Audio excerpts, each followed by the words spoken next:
We're Sara and E, PhD students in Brown University's Egyptology and Assyriology department. While there is certainly a lot of interesting academic work happening in Near Eastern studies, the Academy is not the only place to get caught up on the coolest news items. One resource that many Assyriologists subscribe to is the Agaday Lister, compiled by Jack Sasson, the Mary Jane Worthen Professor of Judaic and Biblical Studies at Vanderbilt University. For more than 2 decades, Sasson has been sending daily emails highlighting books, news, and opportunities within the field, which we want to share with you.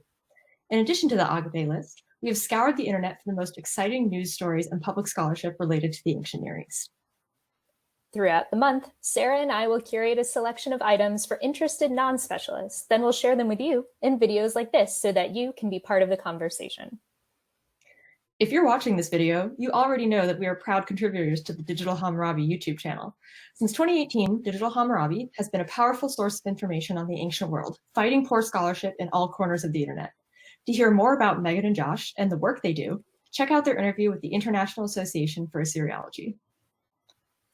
If you happen to follow Dr. Moody al-Rashid on Twitter, you know that the ancient world is made infinitely more interesting when there are dogs involved.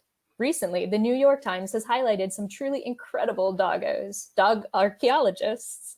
Research into the work cadaver dogs perform has shown that their powerful noses have the ability to uncover ancient remains. While these days it may seem as if the world has stopped, one thing that unfortunately hasn't stopped is the illicit trade of fake antiquities. Recently, the British Museum has intercepted a cache of suspicious-looking artifacts that turned out to be too good to be true. You can read more about the British Museum's efforts in this arena over on their blog. Quarantine cooking has certainly become a trend around the world, and trying wild and complex recipes adds to the entertainment. If you're interested in making your cooking ancient world themed, head over to Egypt Today for information on how you can access their new ancient Egyptian recipe information and videos.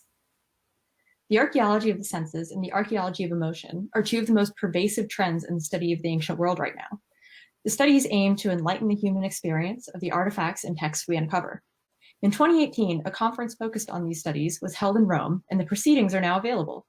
To learn more about this exciting trend in research, check out Detecting the Use of the Five Senses in Ancient Near Eastern Contexts, edited by David Nadali and Francis Pinnock. A new book series is set to come out from Springer Publishing that should interest our viewers.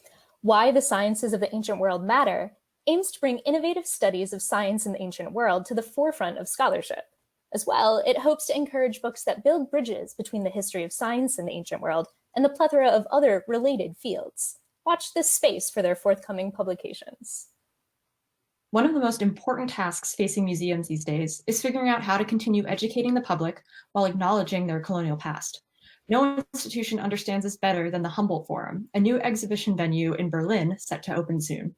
It aims to display objects from some of the city's most obscure collections, but the plans have been beset by concern of provenance and the way various objects might be displayed. To learn more about the debate and join in the conversation, check out the latest on the topic from Sapiens. 2020 marks 100 years since the creation of the Research Laboratory at the British Museum, dedicated to conducting scientific research and conservation. Now known as the Departments of Scientific Research and Collection Care, the team operating within it continues their important work. In celebration of this anniversary, head over to the British Museum's blog to read about some of their most recent conservation success stories. Death is a hard topic at the best of times. In the midst of a pandemic and in the face of escalating police violence perpetrated disproportionately against Black people, it's even harder. However, Dr. Pinar Durgan, a mortuary archaeologist, urges us to face the topic head-on. In her article with Nursing Cleo, she draws on her experiences working with cultures where death and mortality are more broadly accepted and her methods of teaching about these cultures. The study of ancient cultures has a history of association with racism, imperialism, and supporting white supremacists. If you want to push back against this, I'd like to suggest reading this piece by Kieran Pizarro, Mansukhani, and Ashley Lance on Western imperialism in the classics classroom, part of Eidolon's First Generation Classics special series, for perspectives on the legacy of classics as a colonial force. Dr. Eric Harvey reminds us that the ancient Near East was populated by people with various disabilities, people who operated at every level of society without being resigned to beggary or requiring pity. His piece on the blind musician Shununutum and the history of Pinky and Ninma for the All of Us blog from the Disability History Association shows how myth and lived experience demonstrate these values in the ancient Near Eastern context. The Society for Classical Studies featured a review by Dr. Eileen Das of the Arabic and Latin glossary. This tool, which Dr. Das describes as high quality, is more approachable than previous glossaries and provides anyone interested with access to the vocabulary used in medieval Arabic texts. Take a look at her review and the glossary itself. If you're interested in Egyptology, you may be familiar with the American Research Center in Egypt.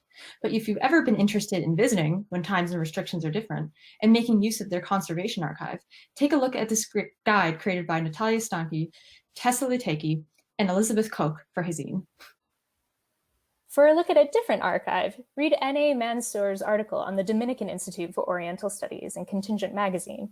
She invites us to look not just at a digitized collection, but at the people doing the digitizing and the cataloging, and reminds us that as we worry about texts and artifacts losing context through digitization, many have already been removed from their intended purposes. You may have noticed that the modern world likes to borrow architecture, style, and art from ancient cultures.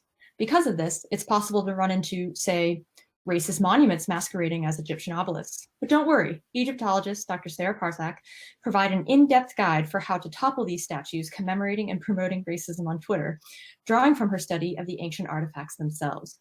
Her guide made the rounds of the news outlets, but I think it's best if you take a look at her tweets themselves.